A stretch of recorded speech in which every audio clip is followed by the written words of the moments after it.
Marcos, hindi Bobong Marcos. Ayun, Bobong Marcos daw! Lumayas ka na! Huwag mo nang pahirapan ang mga Pilipino! Huwag mo nang nindakit ang mga Pilipino na naghihirap dahil po sa inyong magpinsan! Yun lang po! Assalamualaikum! Warahmatullahi wabarakatuh! Pinapunta doon, kasama ko ang Philippine Marines, 3rd Marine Brigade ni Colonel Gerson. Ngayon, nakikita ko ang mga puso ng iba sa atin na dapat ipagtanggol ang ating mga kababayan.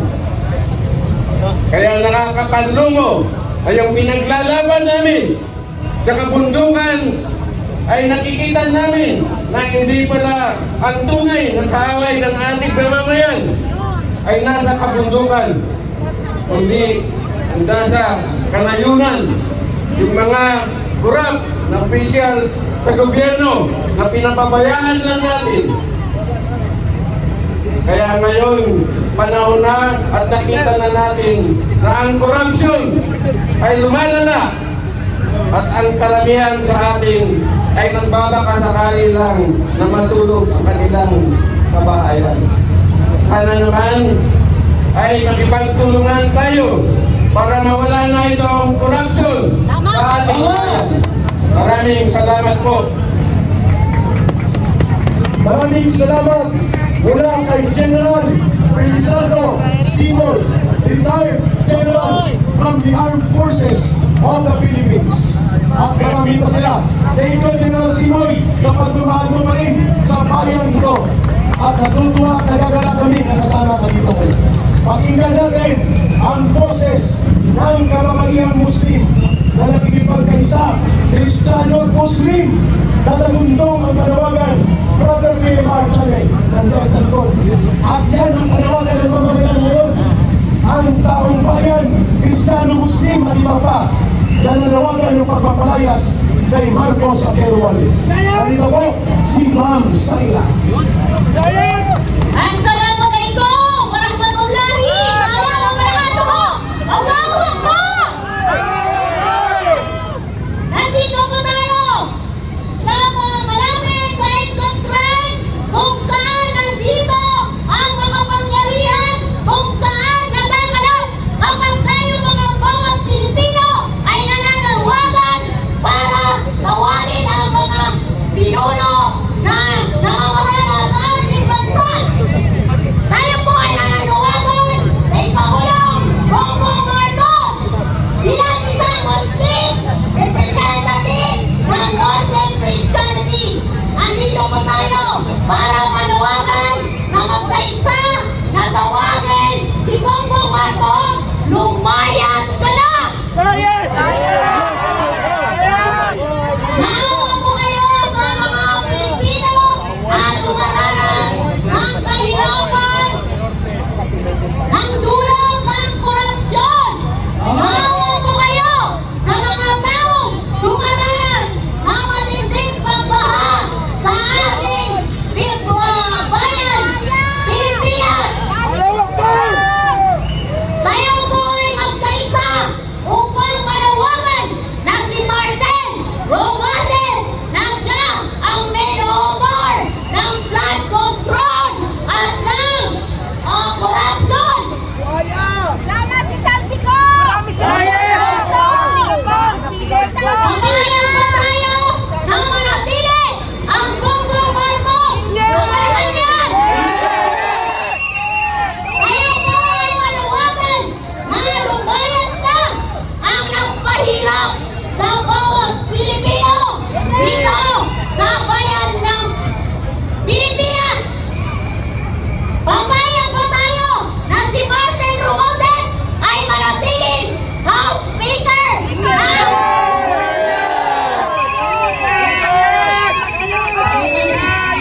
Resign!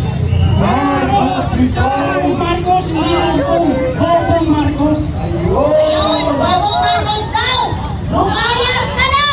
Huwag mo nang pahirapan ang mga Pilipino! Huwag mo nang tindakin ang mga Pilipino na naghihirap dahil po sa inyong mga pinsan! Yun lang po! Assalamualaikum! Warahmatullahi! Wabarakatuh! Bayan na! Ako na ay nangyayari kayo dito. Kasi ako ng mga kabataan. Yan, dito na kayo ngayon. Sige, 1, 2, 3. Bayan, bayan, bayan ko! Bayan, bayan, bayan ko! Di patapos ang laban mo! Di patapos ang laban mo! Gobyernong magnanakaw! Gobyernong magnanakaw! Labanan mo! Itakwil mo! Labanan mo! Itakwil mo! Malakas at tumatulong! Bayan, bayan, bayan ko! Bayan, bayan, bayan ko! Di patapos ang laban mo! Di patapos ang laban mo! Gobyernong manloloko! Gobyernong manloloko! Labanan mo! Ibagsak mo! Labanan mo! Ibagsak mo! Ang tao! Ang bayan! Ngayon ay lumalaban! Ang tao! Ang bayan! Ngayon ay lumalaban! Ang tao! Ang bayan! Ngayon ay lumalaban! Ang tao! Ang bayan! Ngayon ay lumalaban! Si Penroque, former Undersecretary, Department of